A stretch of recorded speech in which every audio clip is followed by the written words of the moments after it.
Welcome to Satsang. Hello, Vishrant. Can you please speak about how to navigate intimacy and wounding?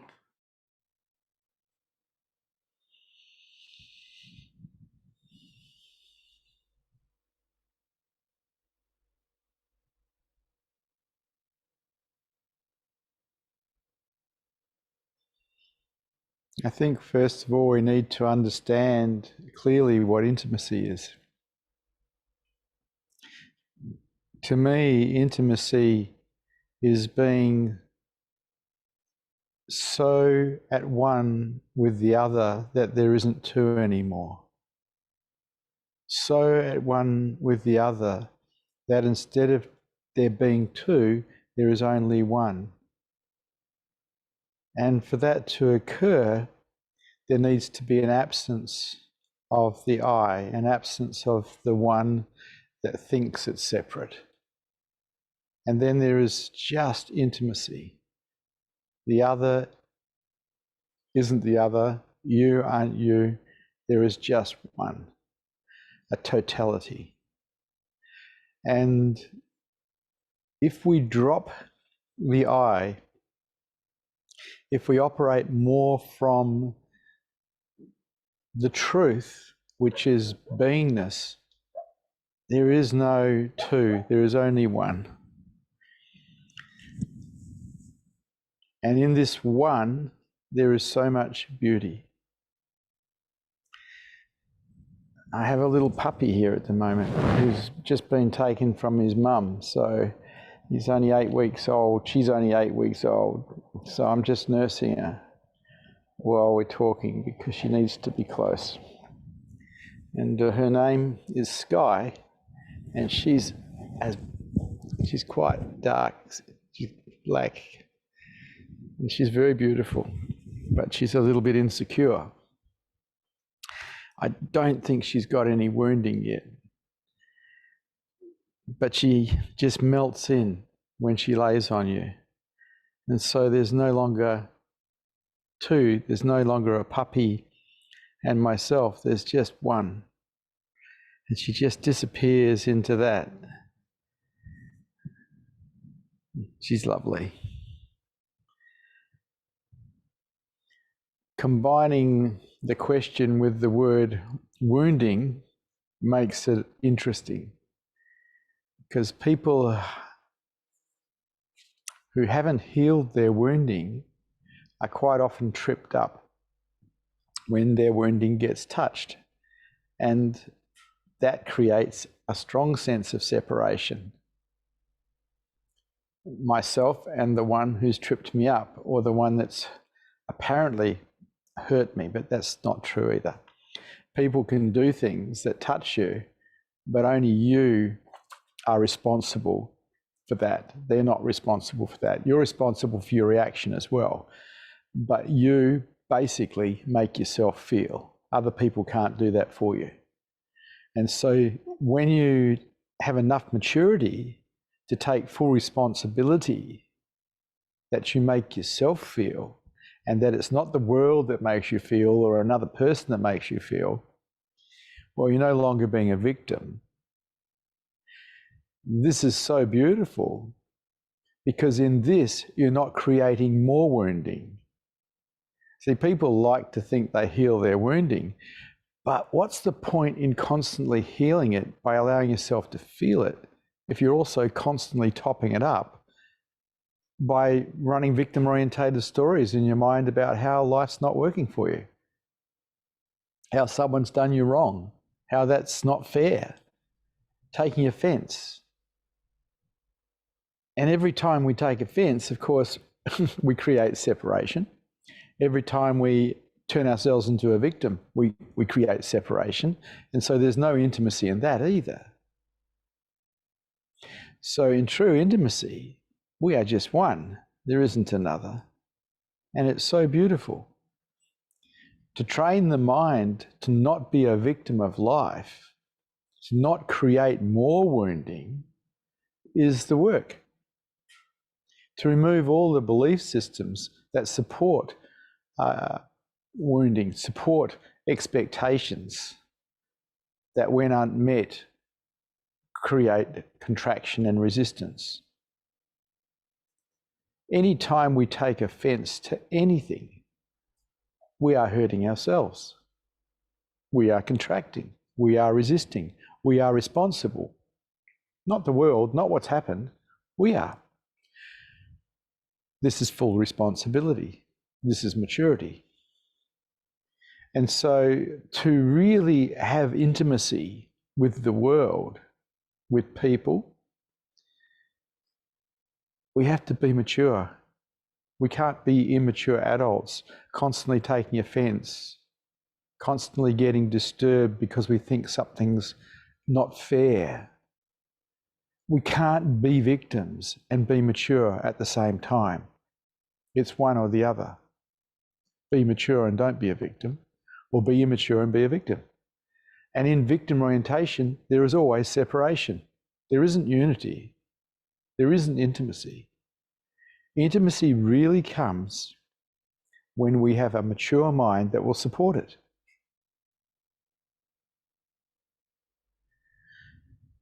So the question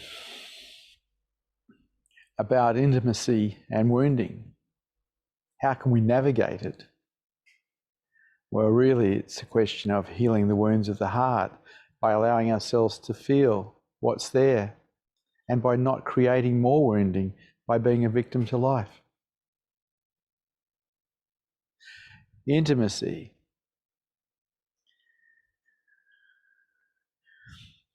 You walk through life and you get rid of the story of you, and then you're intimate with all things. The story of you keeps you separate from everything. Let go of the story of you and just be with everything. Nature is beautiful. Humans are beautiful. Let go of the story of you and see. It's up to you, because only you can do that for you. Nobody can do it for you.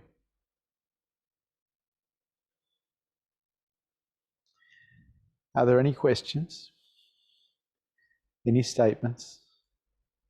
Any challenges to anything that's been said today?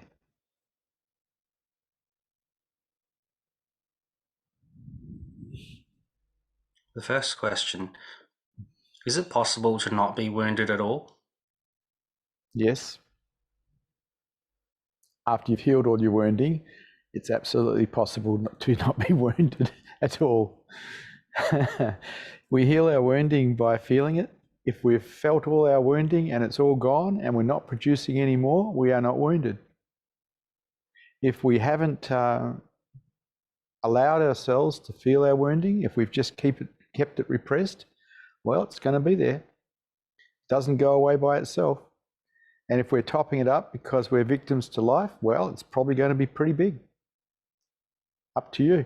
You create your wounding in the first place, and you top it up as life goes by with the way you think about the world, with your reactions to the world.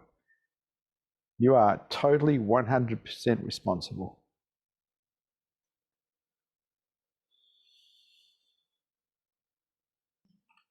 How do I make sure that my relationships with people aren't being affected while I'm healing my wounding?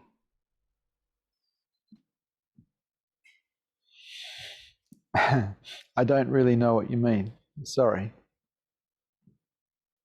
Can you be more specific? Yes, I guess going into reaction because I'm feeling my stuff, and it affects the relationships that I have with other people, especially intimate ones. Look, I can only really talk about my own history and how I dealt with the wounding that I had. And I didn't let it make me be out of life. I didn't hide away to heal my wounding. I just allowed myself to feel it, allowed it to be a part of the tapestry of my life rather than focus on it or avoid it completely. And so quite often, as I was healing my wounding, it was there. It's what I would have called the dark night of the soul, which went on for quite a while. But it's okay.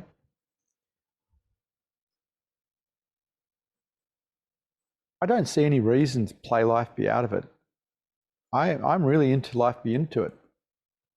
And we can open up and feel our wounding while we're with other people. We don't have to hide ourselves away. We don't have to be so conditional. It's up to you, though. You're going to do it whatever way you want. I'm just saying it's possible to be in the marketplace, to have a family, to have a job, to have friends, stay in their company, and still heal your wounding. You just have to be willing to feel it instead of trying to constantly avoid it. Of course, there is a caveat on that. Stop producing it. It's a bit like you're in a rowboat, a little wooden rowboat, and there's a hole in the bottom.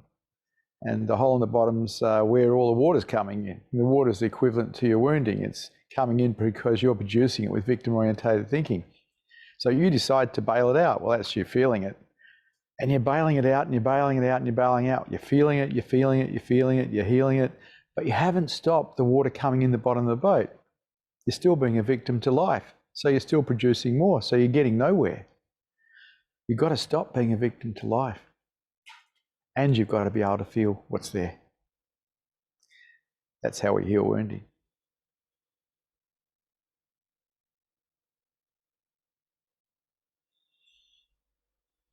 The next question is from Marcos.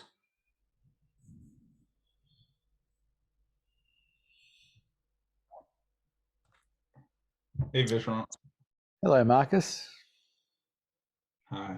I've been watching you for a little while. It's cool to talk to you. Nice to talk to you, Marcus. Okay, here I go.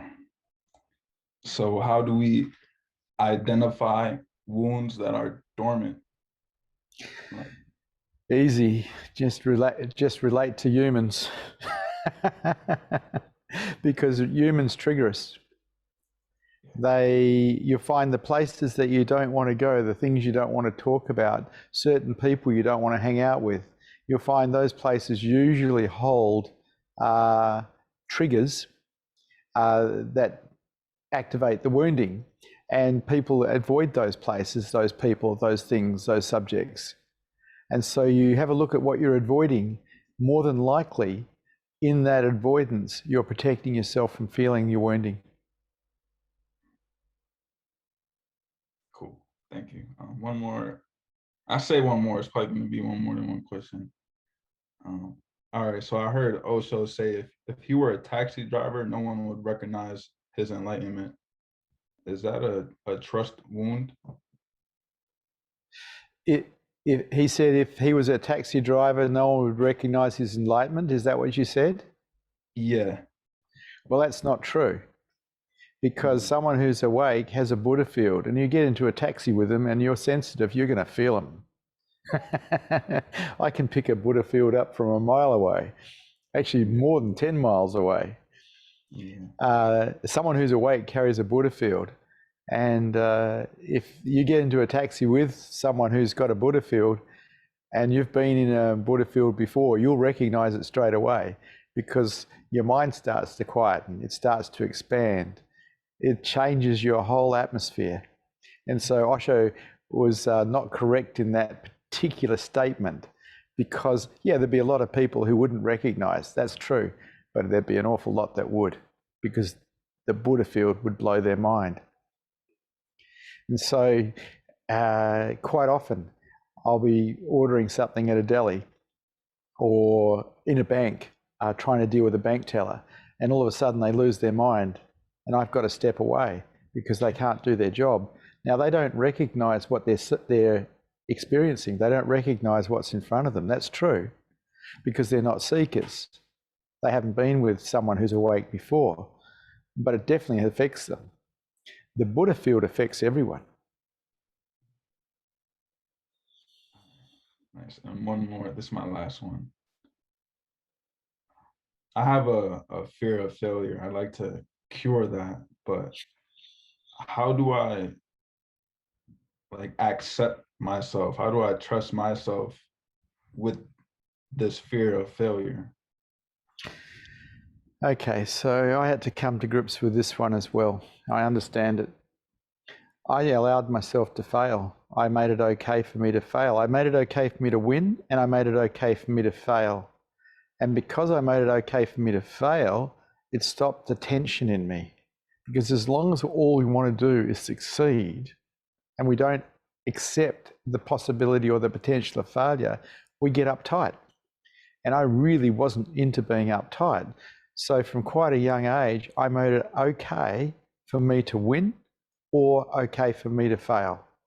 But that was a conscious effort that took a while, because like everyone else, I went to school and we were programmed to win. And when we failed, there was a certain detriment in it, punishment in it, if you like, made to look bad. And so there was this need to win, particularly at the school I went to. But it was after I left school that I realized that if I really wanted to have a cool life, I needed to be okay with failure as well, because it happens. It's not like we succeed at everything we do. And if we're constantly resisting failure, the chances of it happening are higher, because we're not really that present to reality. We're present to a fear. So I made it okay in my mind to fail. And I made it okay in my mind to fail enough until that became a default pattern in my mind. Does that make sense? Yes. And everyone fails, man. That's how we learn to walk, by falling over and getting up again. It's just that we all went to school and we got kind of punished in a way for failure. And so a lot of people have wounding around failure, which is terrible when you think about it, because that's how we learn. We learn by our mistakes.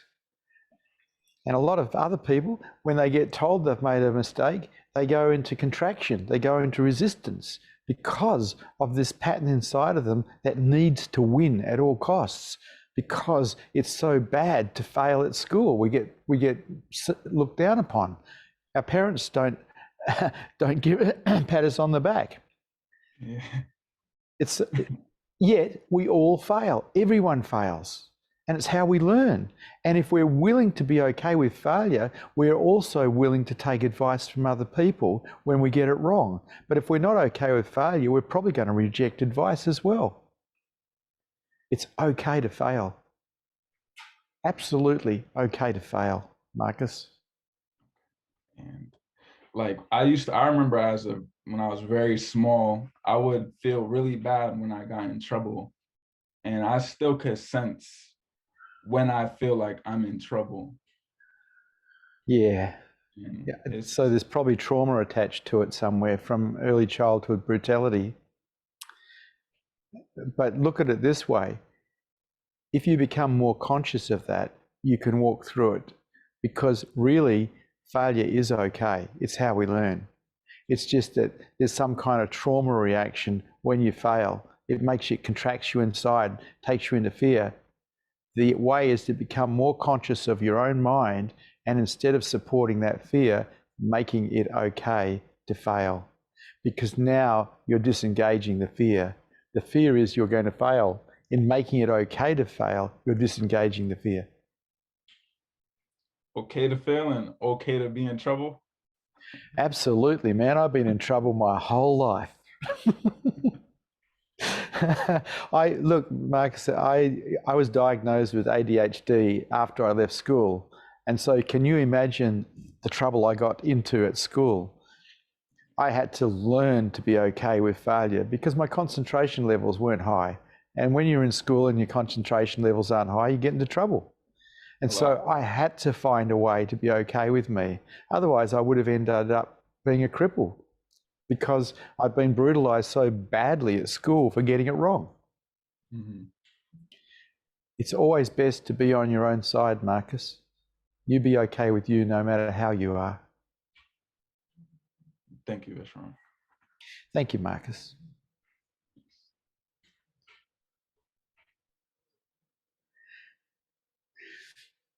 We got another dog in the room. He's having a snore right now. He finds my talking quite boring. You got a puppy?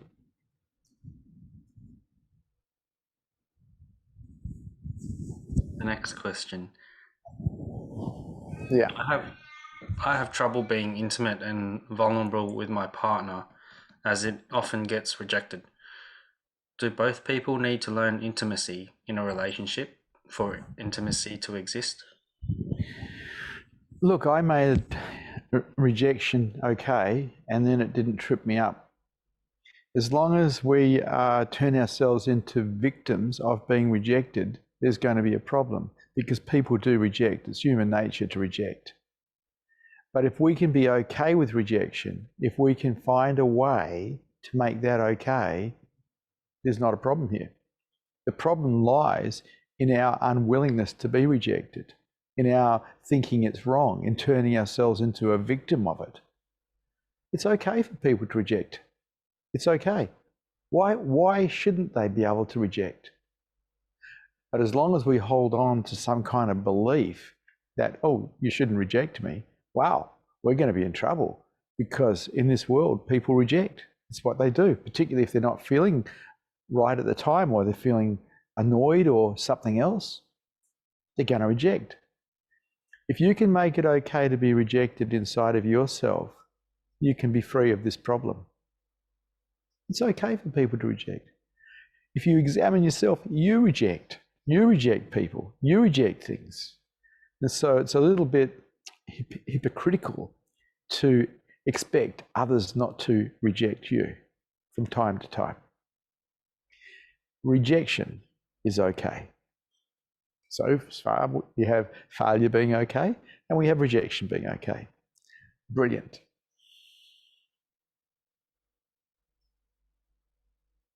The next question is from Stephen.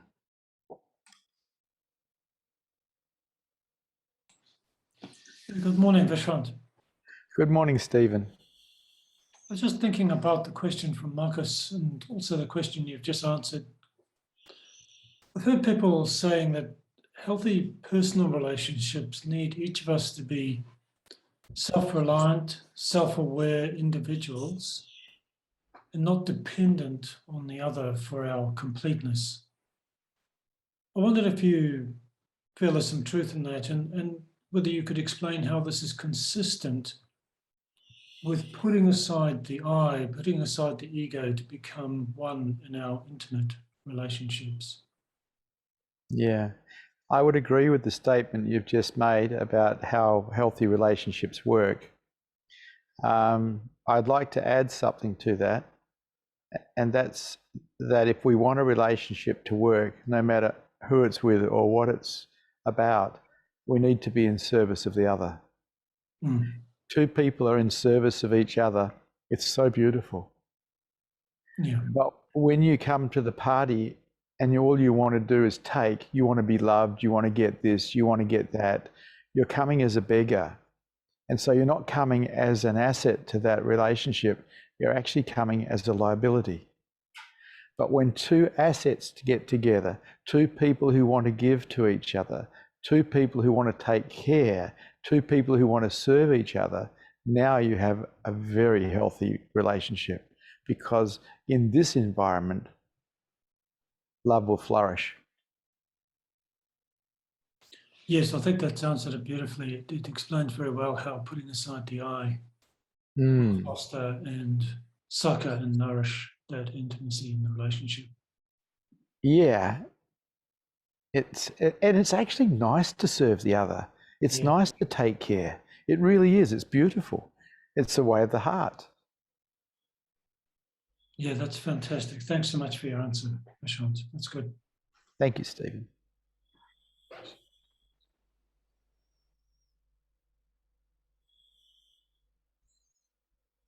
The next question has been submitted in an email.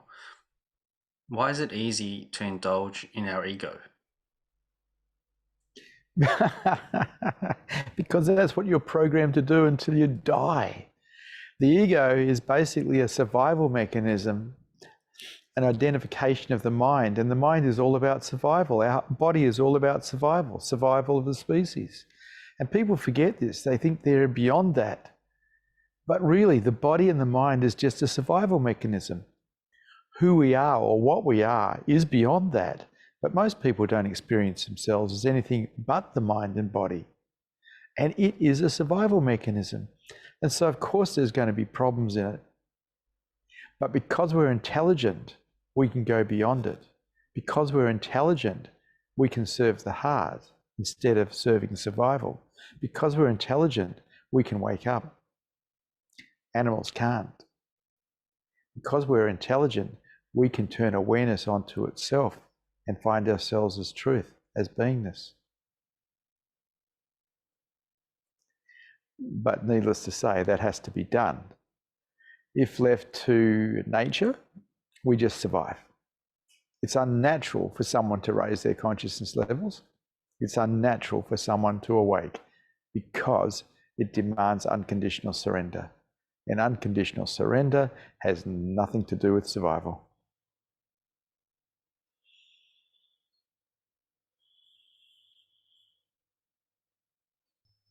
The next question is from Neil.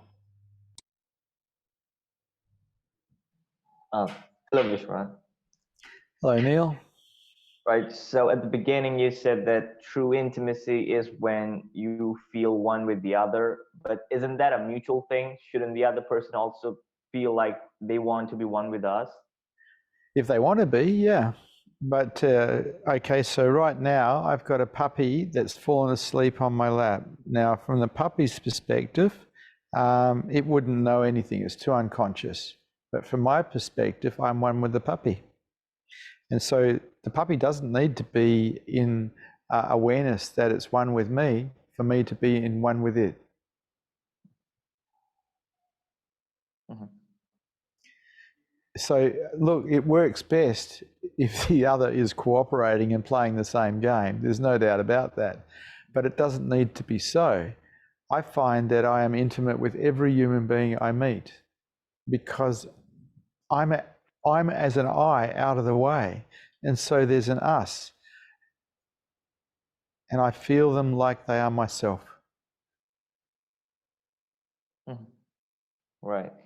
And when you talk about practicing openness, in my life, there are certain people who would only call me when they need something from me. So should I respond to such people or should I completely avoid them?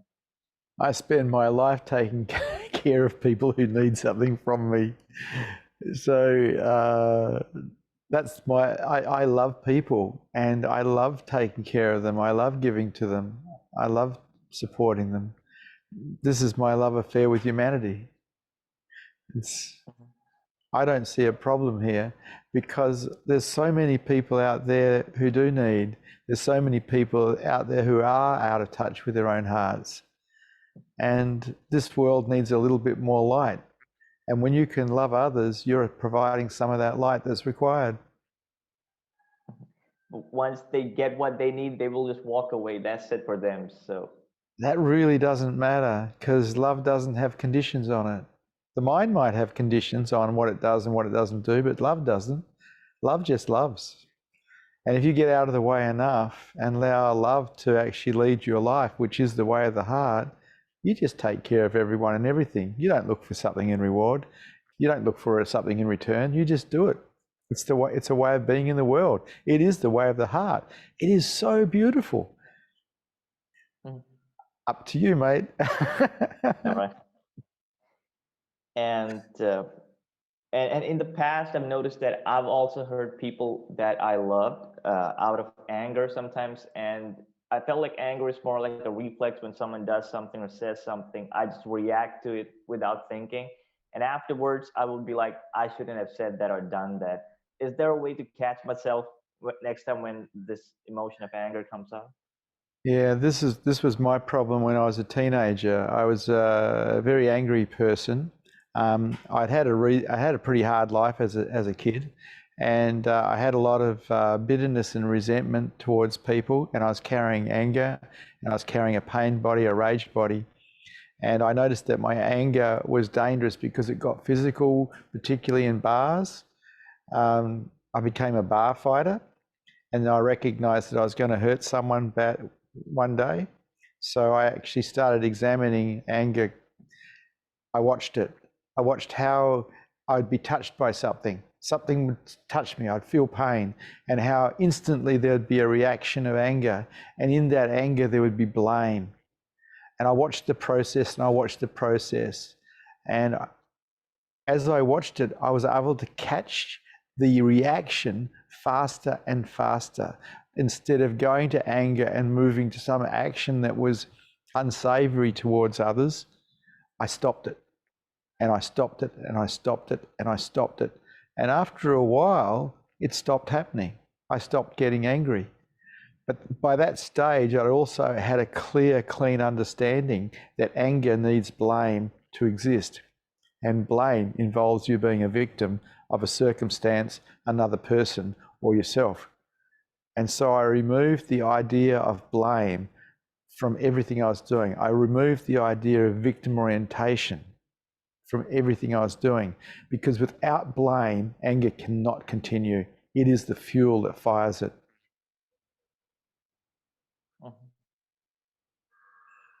All right. Thank you so much, Vishrant. I'll add something. It's not easy to do. It takes a fair bit of practice. And you will fail. I failed a lot before I succeeded. But, you know, if we practice something long enough, we get good at it. Right. Best of luck. Thank you, Vishrant.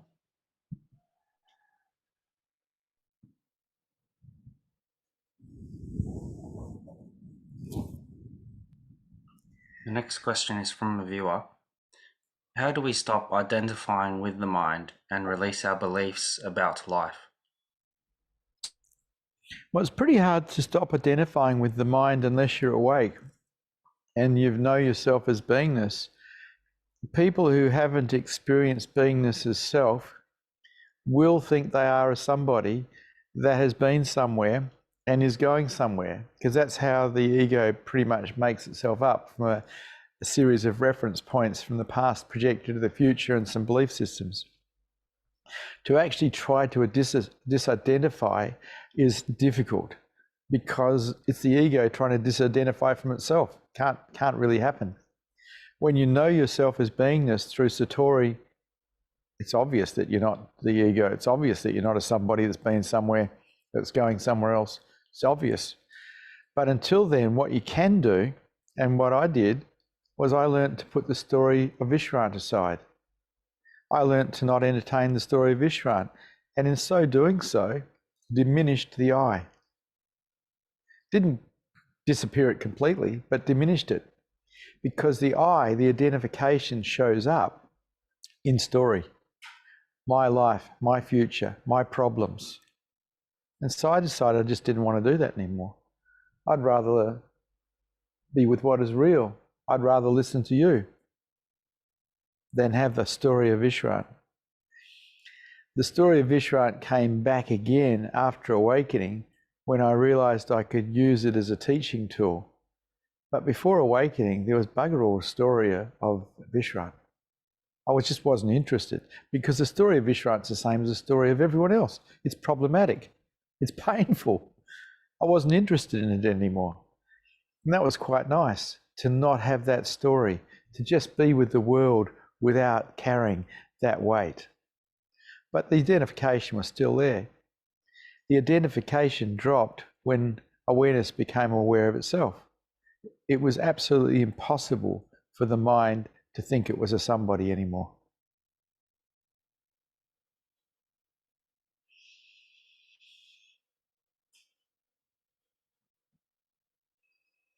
Next question is from a viewer.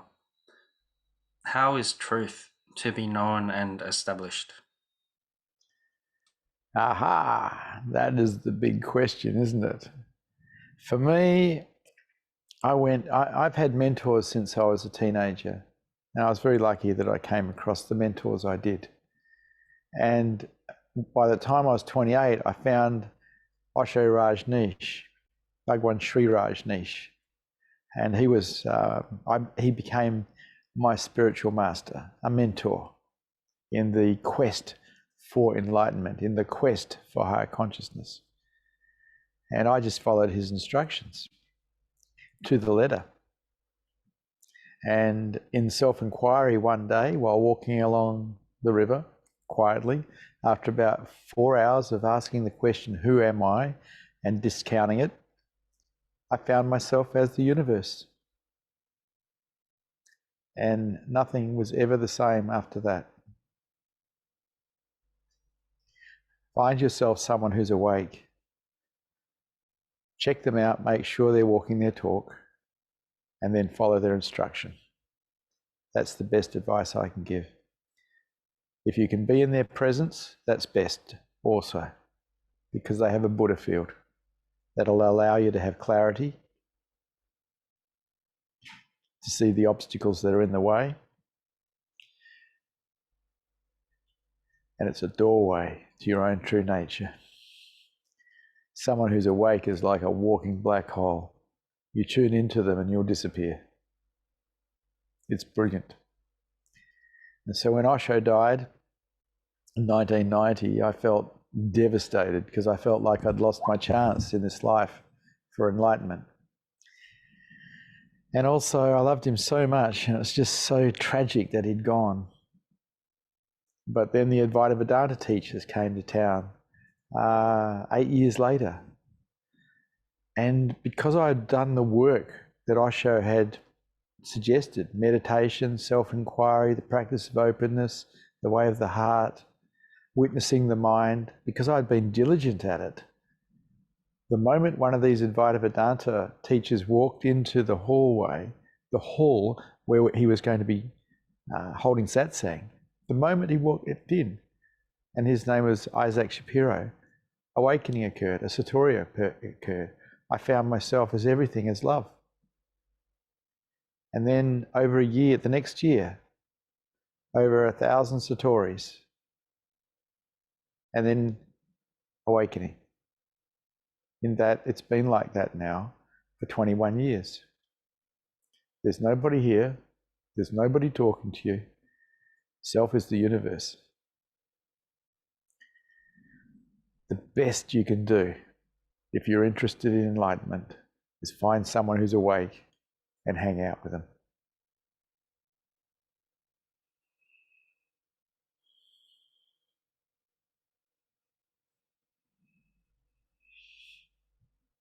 This question is from a viewer. What do you think of spiritual teacher Mooji? Well, I don't. I've never met Mooji. He's an Advaita Vedanta teacher. I suspect he's awake, but I've never met him. I suspect he has a Buddha field that people can find themselves in.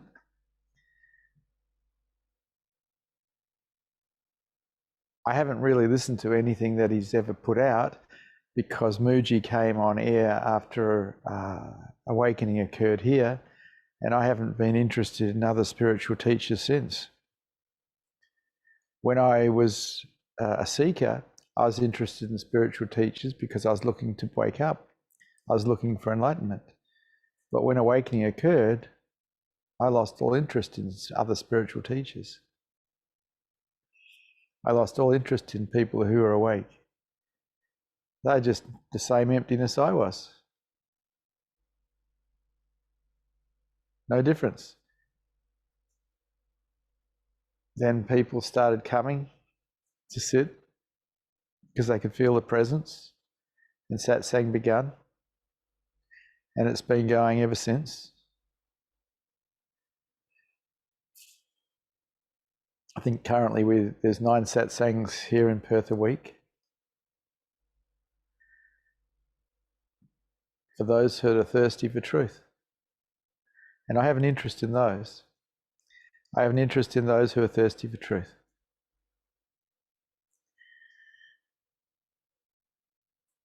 Mooji, from what I can tell, is a light, and he's lighting the way for others. Good stuff. We need more lights. The world is dark. We need more lights. But honestly, I don't know much about Mooji.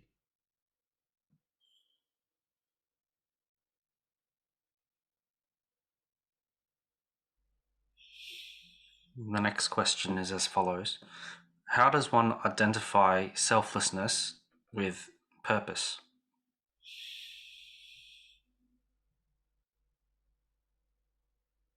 Well, you look at an ant's nest, and the ants are building the nest, and they all have their different purposes.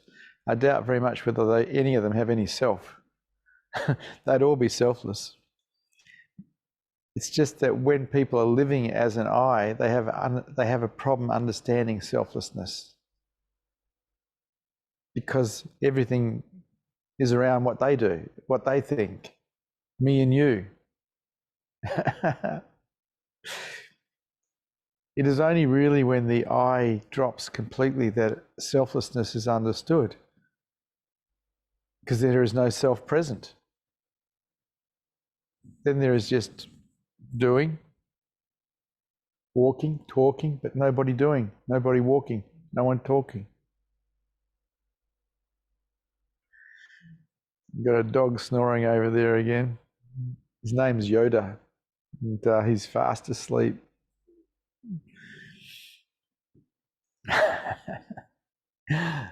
We got 3 dogs in this house, because we love dogs. The latest one's a little puppy. It's only 8 weeks. Took her for a walk this morning. She's really tired now.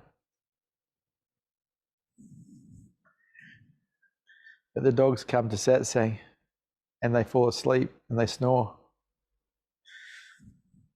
They like the energy.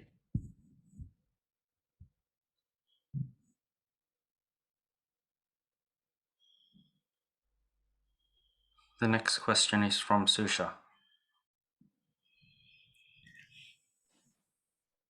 Hi, Vishrant. Hello, Susha. Vishrant, did you feel one with everyone prior to awakening? Heck no. From time to time I did through Satori. In Satori there was no sense of separation, but when I came back to ego-based reality, well, yeah, there was a sense of separation, sense of me and you, us and them. And that dropped away with awakening. There's just a sense of everything being one. Non-dual world of enlightenment. Yet here I am out in the marketplace talking to you, and it seems like there's something out here. It seems like there's a separation, but it's just not true, because everything is one. And so awareness is in, and awareness is in. Mind knows everything is one. Awareness is out. There's this world of phenomenons and that. But what's real? If I shut my eyes, nothing out here is real. What's out here comes and goes and changes. What's inside is always the same. It's real.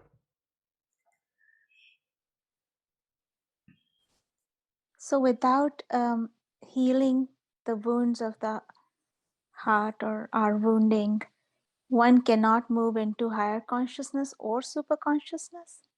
Oh, one can move there. Yep, sure. Self-inquiry can take you there, but can you stay there? If you're wounded and you're contracting constantly, well, awareness is going to get drawn back to that, away from itself. And so it's not a matter of whether you can go to higher consciousness or super consciousness or not. It's really a matter of whether it stays, whether it's enlightenment. Because if it's flip-flopping, it's not enlightenment. Enlightenment is awareness aware of itself 24 hours a day, 7 days a week. And so the obstacles are anything that's in the way of that, anything that creates awareness back to itself is good, but anything that takes awareness away from itself, well, that's an obstacle, and that needs to be looked at and dealt with. And a contracting mind, a mind that is immature, is probably not going to support enlightenment. So how does one know that they have dealt with all their wounding? When there's none left.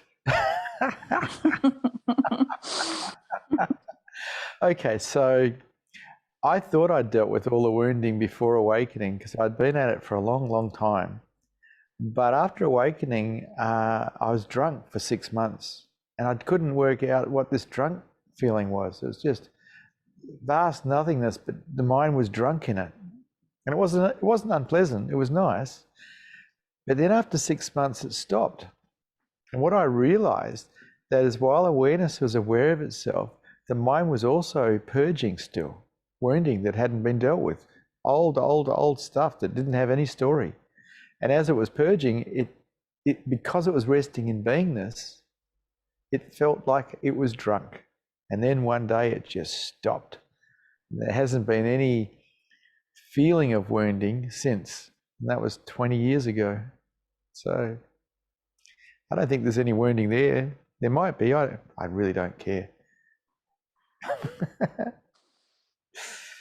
Thank you. Okay. Thank you so much. This little puppy's just really woken up and is quite lively now, and he's trying to bite me. Aren't ya? Wants to play.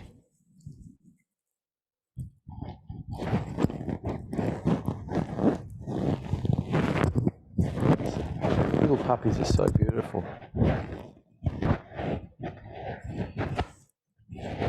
Vishrant, she's rubbing against your microphone. Ah, that's what happens when you put a puppy on a microphone. The next question has been submitted by a viewer. How can we immerse spirituality into company culture?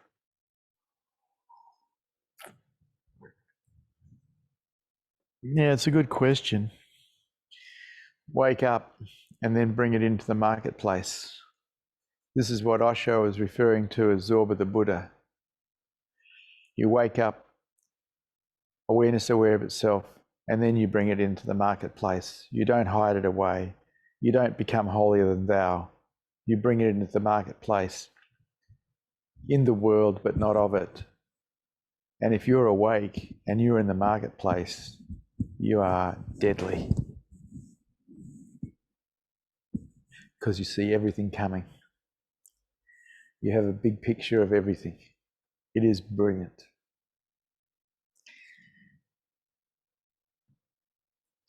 So many people lock themselves away in monasteries and ashrams. I don't agree. I like Osho's idea. Zorba, the Buddha, in the marketplace, operational and effective in the marketplace, but not of the marketplace. Cool, calm, and deadly. Thank you for Satsang.